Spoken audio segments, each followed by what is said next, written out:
નમસ્કાર.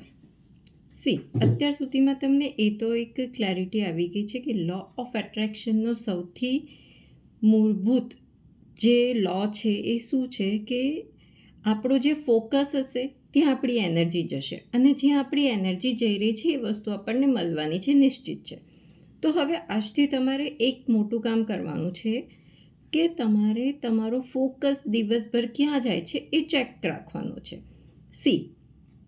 અગર તમારી લાઈફમાં પ્રોબ્લેમ છે, ઇટ મીન્સ કે તમને વસ્તુ માટેની ક્લેરિટી નથી કે વોટ એકચ્યુઅલી આઈ વોન્ટ ઓર મારે આના પર શું કરવું જોઈએ એ તમને ક્લેરિટી નથી, એટલે તમારા લાઈફમાં પ્રોબ્લેમ છે. અગર પ્રોબ્લેમ છે તો તમારું ફોકસ જઈ રહ્યું છે હંમેશા પ્રોબ્લેમ પર, નહીં કે સોલ્યુશન પર. અગર તમે એ જ પ્રોબ્લેમને વારવાર રિપીટ કરી રહ્યા છો તો એ એકદમ પ્રૂવ કરે છે કે તમને એ પ્રોબ્લેમને સોલ્વ કેવી રીતે કરવો એની ક્લેરિટી નથી. બિકોઝ અગર તમને ક્લેરિટી છે કે મારે આ પ્રોબ્લેમ કેવી રીતે સોલ્વ કરવો, તો તમે એ પ્રોબ્લેમ ડિસ્કસ નહીં કરો, તમે એનો સોલ્યુશન શોધશો અને સોલ્યુશન પર કામ કરશો કે એક નહીં તો બીજું નહીં તો ત્રીજું જે પણ કામ કરશે યુ વિલ વર્ક. તમે એના ઉપર આગળ સ્ટેપ્સ લેતા જશો. બટ અગર તમે પ્રોબ્લેમ જ વાગોર્યા કરો છો, ઇટ મીન્સ કે તમને એના માટે ક્લેરિટી નથી. તમારે જસ્ટ એઝ અ વિક્ટિમ એ પ્રોબ્લેમને વાગોર્યા કરવો છે. તો આ વસ્તુને એકવાર મનમાં ઘર કરી લો કે અગર તમારા લાઈફમાં પ્રોબ્લેમ છે તો you don't have a clarity, અને જ્યાં ક્લેરિટી છે ત્યાં પ્રોબ્લેમ નથી. ત્યાં તમે ફોકસ કરશો કે મારે હવે આમાંથી બહાર નીકળવા માટે શું કરવું. તો દેખો કેવું તમારો ફોકસ શિફ્ટ થઈ ગયો. પ્રોબ્લેમની જગ્યાથી તમારો ફોકસ શિફ્ટ થયો ઓન સોલ્યુશન શોધવામાં કે ભાઈ હું શું કરી શકું આ સિચ્યુએશનમાંથી બહાર નીકળવા માટે. તો હવે ફોકસ હટી ગયો છે પ્રોબ્લેમથી સોલ્યુશન તરફ અને તમે એના માટે કામ કરશો. અને જ્યારે તમે એના માટે કામ કરશો તો ઓબ્વિયસ છે કે you will get a result. એક નહીં તો બીજી નહીં તો ત્રીજી રીતે તમને એ વસ્તુ મળવાની જ છે. તો હવે આજથી તમે એક વસ્તુ ધ્યાન રાખો કે તમારો ફોકસ દિવસભર ક્યાં જઈ રહ્યો છે જુઓ. હાઉ યુ આર ફિલિંગ, આખા દિવસમાં તમારી ફિલિંગ્સ ક્યાં જઈ રહી છે એના ઉપર ધ્યાન આપો.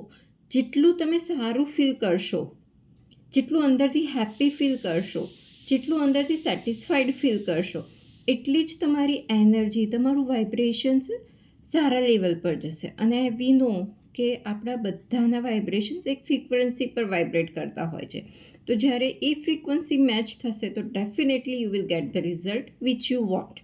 તો આજથી તમારો ફોકસ ક્યાં છે, તમે શું ફીલ કરો છો એ વસ્તુનો ચેક રાખો. અને the best way to predict your future is to create it. તમારે જે પ્રોબ્લેમમાંથી બહાર નીકળવું છે એના માટેના રસ્તા શોધો, એ ફ્યુચરને ક્રિએટ કરો. તમારા સ્ટેપ્સ લેવાથી જ તમને વસ્તુ મળશે, નહીં કે ફ્યુચર માટે પ્રોબ્લેમ માટે વિચાર્યા કરવાથી કે બીજા લોકોના સામે રોદડા રડવાથી કશું જ નથી મળવાનું. ફક્ત ને ફક્ત તમારો ફોકસ પ્રોબ્લેમ પર જઈ રહ્યો છે અને એ જ એનર્જી તમારી પાસે અનેક ગણી થઈને પાછી આવશે. So it will multiply your problems. તો અહીંયા તમારે પ્રોબ્લેમ પરથી ફોકસ હટાવી અને એના સોલ્યુશન પર કામ કરવાનું છે. અને સાથે સાથે હાઉ યુ આર ફિલિંગ, આખા દિવસમાં તમે કેવું ફીલ કરો છો એ ઉપર ધ્યાન રાખી અને ટ્રાય કરવાનું છે કે you have to feel peaceful. આખા દિવસમાં શાંતિપૂર્ણ રહો, હેપી રહો, સેટિસ્ફાઈડ ફીલ કરો. એવા સારા કાર્ય કરો કે જેનાથી તમને યુ ફીલ ગુડ કે હા આ મેં કંઈક સારું કર્યું. એવી રીતેના સ્ટેપ્સ લો. આવી નાની વસ્તુઓના સ્ટેપ્સ લેવાથી it will create very good. તમારામાં બહુ હેપી અને સારી ફિલિંગ આવશે. Law of attraction is what you are at present. તમે જે અત્યારે છો એ જ વસ્તુ તમારી પાસે અનેક ગણી થઈને આવવાની છે. તો તમારે શું જોઈએ છે તમારી લાઈફમાં, એ માટે તમારે અત્યારે તમે કઈ પોઝિશનમાં છો, in what position you are right now, એ તમારે ચેક રાખવો ખૂબ જ જરૂરી છે. તો આ વસ્તુ કરો અને આપના અનુભવો મારી સાથે શેર કરો. આશા રાખું છું આ વિડીયોથી આપને પ્રેરણા મળી હશે. વિડીયો પસંદ આવ્યો હોય તો વિડીયોને લાઇક કરજો અને ચેનલને સબસ્ક્રાઈબ કરજો.